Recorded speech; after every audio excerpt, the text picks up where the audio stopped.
Good morning students. कल हमने Compton effect पढ़ा था। ठीक है, आज हम कॉम्पटन इफेक्ट का जो पार्ट रह गया था उसको क्या करेंगे, कंप्लीट करेंगे। ठीक है, तो कॉम्पटन इफेक्ट के लिए हमने किसका फॉर्मूला निकाला था कल? कॉम्पटन विस्थापन का। और जो कॉम्पटन विस्थापन का फॉर्मूला आया था हमारे पास, वो कितना आया था? लैम्बडा डैश माइनस लैम्बडा बराबर से H upon M zero into C one minus cos phi. ठीक है, lambda dash minus lambda is equal to H upon M zero C into one minus क्या, कॉस फाई। ये किसका formula आया था हमारे पास? कॉम्पटन इफेक्ट का या कॉम्पटन प्रभाव का। अब देखो, इसमें हम केस लिखते हैं, मतलब ये कॉम्पटन विस्थापन है। अधिकतम विस्थापन क्या होगा?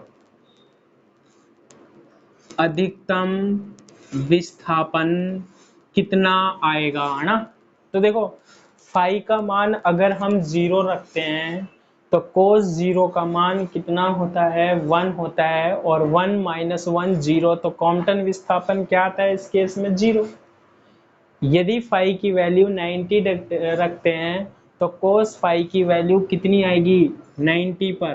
कोस 90 का मान जीरो, तो ये आएगा एच अपॉन एम जीरो सी। लेकिन अधिकतम के लिए यदि हम फाई इज इक्वल टू 180 रखते हैं तो देखो कितना होगा? कोस फाई की वैल्यू आएगी -1। अब ये -1 और minus minus plus, 1 plus 1 lambda, lambda dash minus lambda, ये हो जाएगा 2 गुना एम जीरो इंटू सी। तो ये क्या मिलता है हमारे पास? अधिकतम विस्थापन मिलता है। कब? जब फाई का मान कितना हो हमारे पास? कितना हो? 180 हो, है ना? Lambda dash minus lambda is equal to 2। H की वैल्यू कितनी होती है? 6.62 इंटू 10⁻⁻34। एम जीरो क्या होता है हमारे पास? इलेक्ट्रॉन का द्रव्यमान होता है 9.1 इंटू 10⁻⁻31 इंटू सी की वैल्यू 3 इंटू 10⁻⁻ कितनी? 8। ठीक है, कितनी होती है? 3 इंटू 10⁻⁻ कितनी? 8। यही होती है हमारे पास।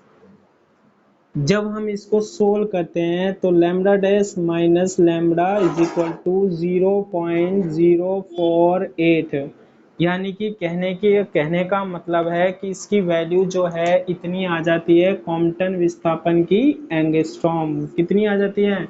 Lambda dash minus lambda is equal to 0.048 क्या आ जाती है हमारे पास? एंगस्ट्रॉम आ जाती है। तो ये क्या आ गया हमारे पास? ठीक है, ये क्या आ गया हमारे पास? अधिकतम कॉम्पटन विस्थापन आ गया।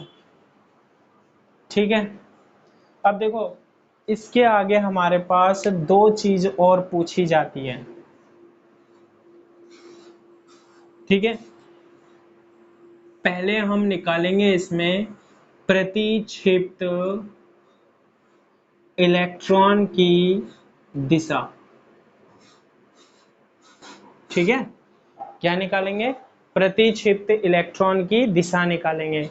तो देखो, प्रतिक्षिप्त इलेक्ट्रॉन की दिशा क्या होती है? कल हमारे पास एक इलेक्ट्रॉन था। इलेक्ट्रॉन कैसी अवस्था में था? स्थिर अवस्था में था, है ना? यहाँ से क्या आया था हमारे पास? एक फोटोन आया था। फोटोन यहाँ पर क्या कर रहा था? इससे टकरा रहा था। जैसे ही फोटोन टकराता है तो क्या होता है? यहाँ तो टकराकर फोटोन चला जाता है। यहाँ तो कौन चला जाता था? फोटोन चला जाता था। यहाँ फोटोन जो आपतित हो रहा था उसकी आवृत्ति हमने क्या ली थी? आपतित फोटोन की आवृत्ति हमने कितनी मानी थी? न्यू। और जो हमारे पास प्रकीर्णित हो गया था उसकी आवृत्ति न्यू डैश। और यहाँ कौन चला जाता था? इलेक्ट्रॉन चला जाता था। तो फोटोन कितने कोण पर गया था? कल हमने पढ़ा था फाई कोण पर चला जाता है। इलेक्ट्रॉन कितने कोण पर चला जाता है? थीटा कोण पर चला जाता है। ठीक है, तो प्रतिक्षिप्त इलेक्ट्रॉन की दिशा का मतलब होता है हमें किसका मान निकालना है। देखो प्रतिक्षिप्त इलेक्ट्रॉन की क्या निकालनी है हमें, दिशा, यानी कि ये थीटा का मान निकालना है हमें। किसका मान निकालना है, थीटा। कितने कोण पर गया, ये थीटा कोण पर गया। ठीक है, तो इसको निकालने के लिए कल हमने इक्वेशन नंबर सेकंड और इक्वेशन थर्ड लिखी थी, बनाई थी ना कल कॉम्पटन इफेक्ट में। इक्वेशन नंबर सेकंड और इक्वेशन नंबर थर्ड क्या थी। इक्वेशन सेकंड क्या थी हमारे पास, ठीक है, चेक करो। इक्वेशन सेकंड क्या थी हमारे पास। इक्वेशन सेकंड में हमारे पास थी कि M V C sine theta is equal to, हमारे पास आ रहा था वो किसके बराबर, न्यू डैश साइन फाई के। ठीक है, M V C sine theta is equal to nu dash sine phi के। और इक्वेशन थर्ड क्या आई थी हमारे पास कल निकल के, M V C cos theta is equal to, ठीक है, इक्वेशन थर्ड जो हमने कल निकाली थी किसमें, कॉम्पटन इफेक्ट में, क्या आई थी हमारे पास, न्यू माइनस क्या, न्यू डैश, न्यू माइनस क्या, न्यू डैश इंटू क्या, कॉस, इंटू क्या, कॉस फाई। ये कौन सी इक्वेशन आई थी हमारे पास, इक्वेशन नंबर थर्ड आई थी, है ना। अब देखो हमें निकालना है इलेक्ट्रॉन की दिशा कितने कोण पर गया, थीटा। तो हम क्या करते हैं, equation one divide by equation three. ठीक है, तो देखो कैसे डिवाइड करेंगे। ये जो LHS है उसमें LHS का डिवाइड करेंगे, RHS है जो उसमें RHS का क्या करेंगे, डिवाइड करेंगे। तो क्या बनेगा हमारे पास, M V C sine theta is equal to nu dash क्या, साइन फाई बटे, और यहाँ क्या है, M V C cos theta, और न्यू माइनस न्यू डैश क्या, cos phi. M V C से एम वी सी क्या हो गया, cancel, sine theta upon cos theta is equal to tan theta, और यहाँ आ जाएगा हमारे पास nu dash sine phi upon nu minus nu dash और क्या, कॉस फाई। बना लेंगे हम इसको। इसको हम और भी सोल्व कर सकते हैं। देखो और सोल्व करने का क्या तरीका है,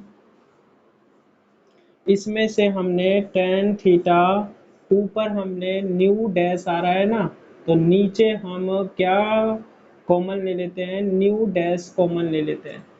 और न्यू डैश जब कॉमन आएगा तो क्या आएगा, न्यू अपॉन न्यू डैश। इसमें न्यू डैश नहीं है तो भाग लग जाएगा, इसमें से आ जाएगा तो वन, और क्या वन बचेगा तो वन लिखने की जरूरत नहीं है, तो क्या बनेगा, कॉस पाई बनेगा। ऐसा करने पर न्यू डैश से न्यू डैश क्या हो जाएगा हमारे पास, कैंसिल हो जाएगा, और टेन थीटा की जो वैल्यू आएगी वो क्या आ जाएगी, साइन फाई बटे nu upon nu dash minus क्या, कॉस फाई आ जाएगी। ठीक है, तो टेन थीटा की वैल्यू कितनी आ गई, sine phi upon nu dash minus cos phi. Equation number कितनी दे देते हैं हम यहाँ पर, ए दे देते हैं हम इसे, इक्वेशन ए दे देते हैं। ठीक है, अब देखो न्यू अपॉन न्यू डैश की वैल्यू रख के इसको हम इन कोनों में क्या कर लेंगे, चेंज कर लेंगे। तो उसको करने के लिए आप क्या करो, देखो ये जो फॉर्मूला है हमारे पास, ये दिखाई दे रहा है, lambda dash minus lambda is equal to H upon M zero C into क्या, वन माइनस क्या, कॉस पाई बन रहा है। इसमें मैंने क्या किया, ये जो लैम्बडा डैश है, लैम्बडा इज इक्वल टू, मैंने कल आपको बताया था कितना होता है, सी अपॉन न्यू होता है, बताया था लैम्बडा बराबर क्या होता है, सी अपॉन न्यू। तो हम इसे क्या लिख सकते हैं, C upon nu dash minus C upon nu is equal to H upon M zero C और वन माइनस क्या, कॉस फाई लिख सकते हैं। सी इसमें से क्या आ रहा है कॉमन, सी कॉमन आ गया तो 1 upon nu dash minus 1 upon nu is equal to H upon M zero C into 1 minus क्या आ जाएगा कॉस पाई आ जाएगा। ठीक है, सी को हम यहाँ नीचे ले जाएं तो 1 upon nu dash minus 1 upon nu is equal to क्या आ जाएगा H upon N zero C square 1 minus क्या कॉस फाइव बन जाएगा।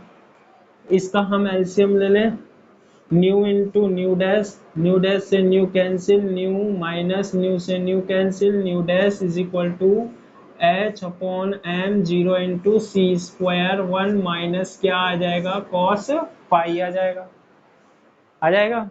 इसके बाद हमें चाहिए क्या न्यू अपॉन न्यू डैश, तो इसमें से हम क्या कॉमन ले लेते हैं न्यू डैश कॉमन ले लेते हैं ऊपर में से, तो यहाँ न्यू डैश नहीं है तो न्यू अपॉन क्या बन जाएगा nu dash minus 1 is equal to H upon M zero into C square और 1 माइनस क्या बनेगा कॉस पाई बन जाएगा।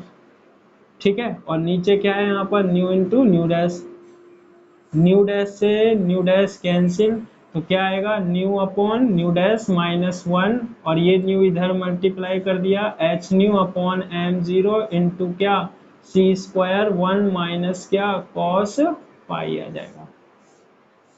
हमें वैल्यू किसकी चाहिए न्यू अपॉन न्यू डैश की, तो nu upon nu dash is equal to 1 को उधर ले जाएं तो 1 plus H nu upon M zero into C square और क्या बनेगा 1 माइनस क्या कॉस पाई बनेगा।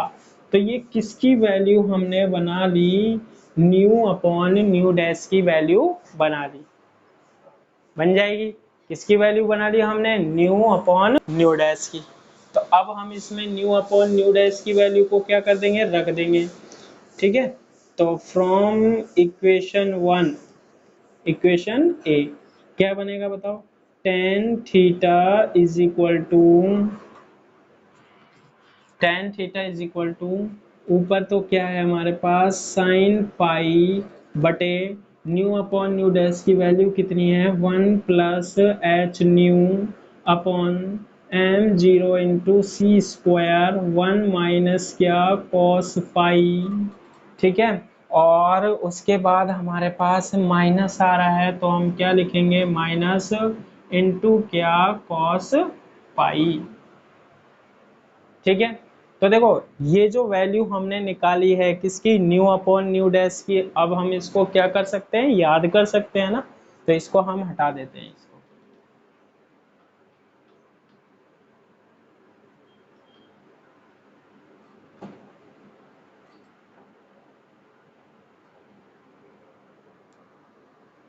मैं ये आगे भी काम में आएगी तो मैं यहाँ लिख रहा हूँ कि न्यू अपॉन न्यू डैश की जो वैल्यू आई है वो कितनी आई है 1 plus H nu upon M zero into C square 1 minus cos phi. ठीक है, आगे अगर हम काम में लेंगे तो यहाँ से क्या कर लेंगे हम देख लेंगे। ठीक है, तो यहाँ से हम क्या कर रहे हैं इसे रफ कर रहे हैं, तो अब इसको सोल्व करते हैं हम। देखो टेन थीटा आ गया, tan theta is equal to tan theta is equal to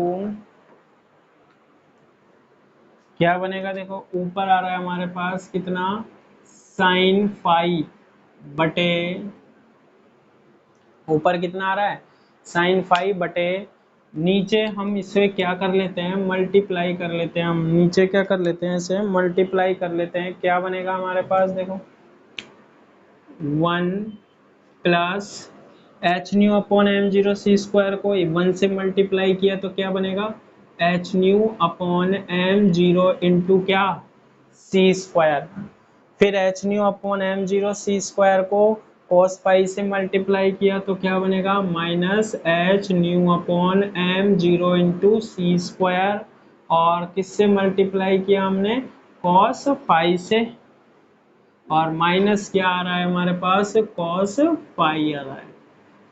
ठीक है, और सोल्व करते हैं इसे हम tan theta is equal to ऊपर क्या आ जाएगा हमारे पास साइन पाई बटे।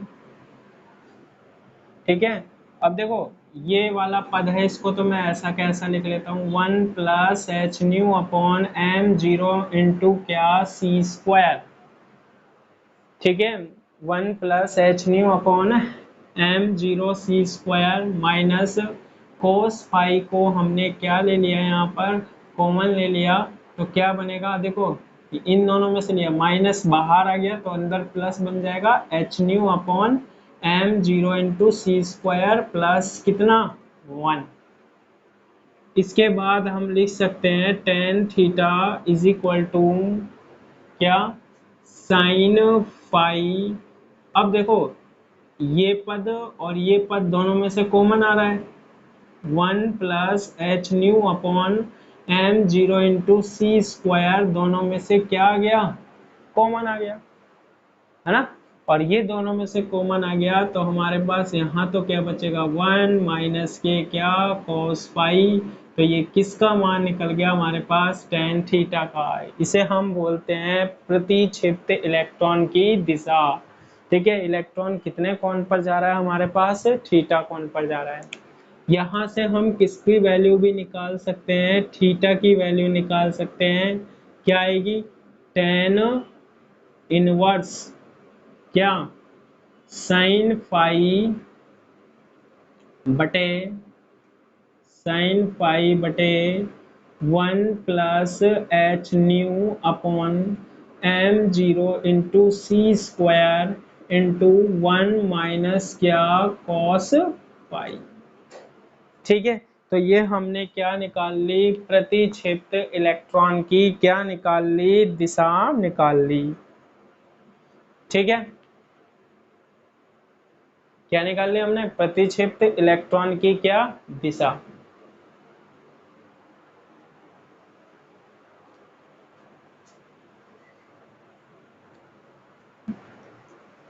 जब कॉम्पटन प्रभाव हुई थी घटना तो उसमें इलेक्ट्रॉन इधर चला गया था थीटा कोण पर, और फोटोन कितने कोण पर चला गया था, पाई कोण पर। ठीक है, आगे देखो,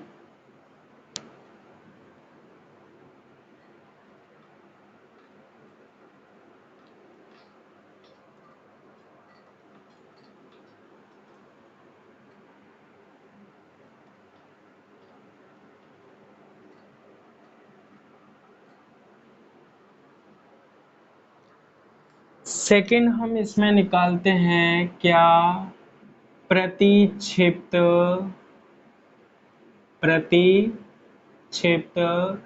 इलेक्ट्रॉन की गतिज ऊर्जा।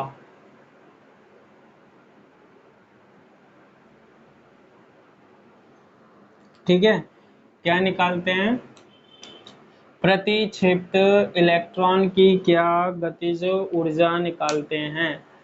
ठीक है, ये कैसे निकलती है प्रतिक्षिप्त इलेक्ट्रॉन की दिशा, देखो कल हमने इसके बारे में पढ़ा था कि यहाँ से फोटोन आ रहा था हमारे पास,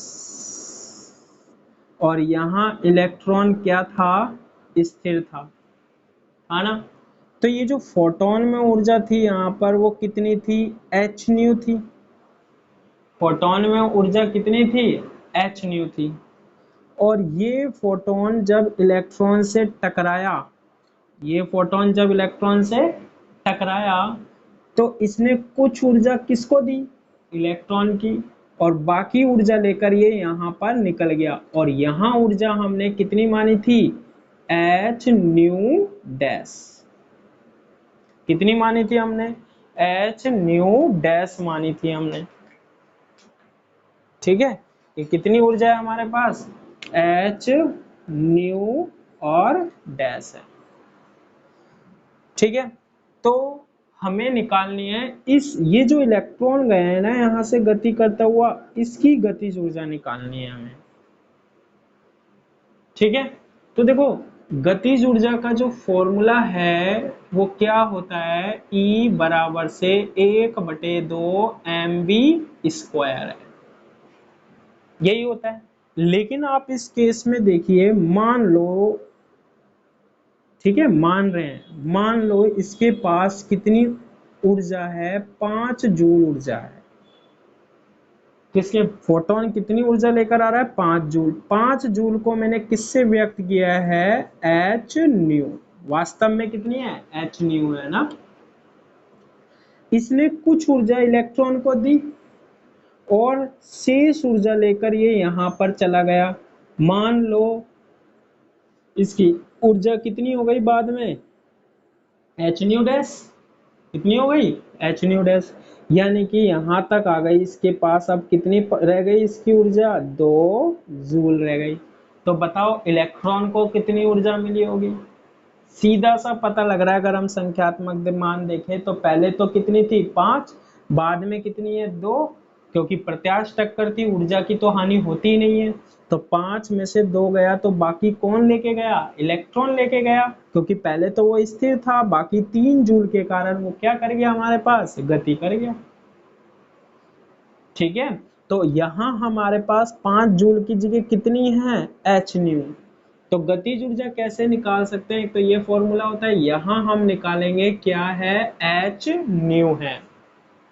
ठीक है, कितना है, एच न्यू है। एच न्यू ऊर्जा से आया और बाद में कितनी हो गई, एच न्यू डैश। इन दोनों का जो अंतर है हमारे पास, एच न्यू माइनस के क्या, एच न्यू डैश, इन दोनों का अंतर हमारे पास किसकी गतिज ऊर्जा होगी, इलेक्ट्रॉन की गतिज ऊर्जा होगी। ठीक है, तो E बराबर से क्या आ गया, एच न्यू माइनस के क्या, एच न्यू डैश हो गया, है ना। अब देखो E बराबर, अब देखो यहाँ H new minus H new dash है ना, इन दोनों में से मैं एच न्यू कॉमन ले लेता हूँ। एच न्यू हमने क्या ले लिया, कॉमन ले लिया। तो देखो यहाँ तो एच न्यू ले लिया पूरा, तो यहाँ क्या बनेगा, 1 बनेगा। कितना बनेगा, 1 बनेगा। और यहाँ आ जाएगा हमारे पास कितना, माइनस आ जाएगा। ठीक है, और ये H बाहर आई गया। अब यहाँ क्या नहीं है हमारे पास, न्यू नहीं है, तो न्यू का क्या लग जाएगा हमारे पास, भाग लग जाएगा। अर्थात हमारे पास न्यू से क्या हो जाएगा, डिवाइड हो जाएगा, बन जाएगा। इसके बाद एच न्यू इंटू 1 माइनस के न्यू इंटू न्यू डैश है, तो न्यू डैश अपॉन न्यू की वैल्यू हम देखो इससे रख सकते हैं, है ना। तो इसको हम क्या कर दें, न्यू अपॉन न्यू डैश चाहिए, तो इसको हम क्या कर सकते हैं, उल्टा कर सकते हैं, कर दें। तो देखो क्या आएगा, न्यू डैश अपॉन न्यू की value, new dash upon new की वैल्यू क्या आएगी, न्यू डैश अपॉन न्यू की वैल्यू कितनी आएगी हमारे पास, न्यू डैश अपॉन न्यू की वैल्यू कितनी आएगी हमारे पास, न्यू डैश अपॉन न्यू की वैल्यू कितनी आएगी, इसको हम क्या कर दें, उल्टा कर दें। तो हम इसको लिख सकते हैं, या फिर आप ऐसे करो, इसको अगर इसको चेंज नहीं करो तो इसको ऐसे लिख सकते हैं, E बराबर से क्या, एच न्यू 1 माइनस, इसे लिख सकते हैं 1 अपॉन न्यू अपॉन क्या, न्यू डैश लिख सकते हैं, 1 अपॉन क्या, न्यू अपॉन क्या लिख सकते हैं, न्यू डैश लिख सकते हैं। तो अब हम किसका मान लिख सकते हैं, न्यू अपॉन न्यू डैश का, जो कि हम पहले क्या कर चुके हैं, निकाल चुके हैं। न्यू अपॉन न्यू डैश का मान हमने क्या कर लिया, पहले निकाल दिया। तो हम इसको क्या कर देते हैं, रख देते हैं। देखो E इज इक्वल टू, यहाँ से रखते हैं, देखो एच न्यू और 1 माइनस 1 अपॉन, और न्यू अपॉन न्यू डैश का मान क्या है, 1 प्लस एच न्यू अपॉन क्या, m0 इंटू सी स्क्वायर, और बन जाएगा 1 माइनस क्या, कॉस फाई। तो ये हमने किसकी वैल्यू धर दी, न्यू अपॉन न्यू डैश की, जो कि हमारे पास ये थी। ठीक है, रख देंगे यहाँ से। अब देखो इसको सोल्व करने के लिए, सरल बनाने के लिए क्या करते हैं हम, H nu upon m0 into C square को हम कितना मान लेते हैं, अल्फा मान लेते हैं। ठीक है, इसको हम अल्फा मानते हैं, तो E इज इक्वल टू क्या होता है, एच न्यू, और ये बनेगा 1 - 1/1 प्लस एल्फा इंटू 1 माइनस क्या, कॉस पाई बन जाएगा। ठीक है, E इज इक्वल टू क्या, एच न्यू और 1 प्लस एल्फा इंटू 1 माइनस क्या, कॉस पाई।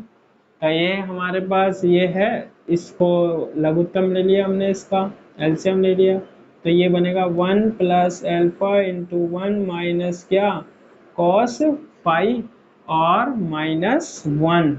-1 से +1 क्या हो जाएगा, कैंसिल। तो E इज इक्वल टू क्या आ जाएगा, H new alpha into 1 minus क्या, कॉस पाई बटे 1 प्लस एल्फा इंटू 1 माइनस क्या, कॉस पाई बन जाएगा। ठीक है, बस अब इस फॉर्मूले में अगर हम रखना चाहें तो अल्फा की वैल्यू हम रख सकते हैं। ठीक है, और अल्फा क्या है हमारे पास, एच न्यू अपॉन क्या, m0 इंटू क्या है, c स्क्वायर है। ठीक है, तो ये जो हमारे पास वैल्यू आई है वो क्या आई है, हमारे पास प्रतिक्षिप्त इलेक्ट्रॉन की क्या निकल के आई है, गतिज ऊर्जा है। अर्थात क्वांटम इफेक्ट में जो इलेक्ट्रॉन गति करता है, उस इलेक्ट्रॉन की जो गतिज ऊर्जा होती है, उसको हम इस फॉर्मूले के द्वारा क्या करते हैं, व्यक्त करते हैं। ठीक है, इसके आगे हम कल पढ़ेंगे।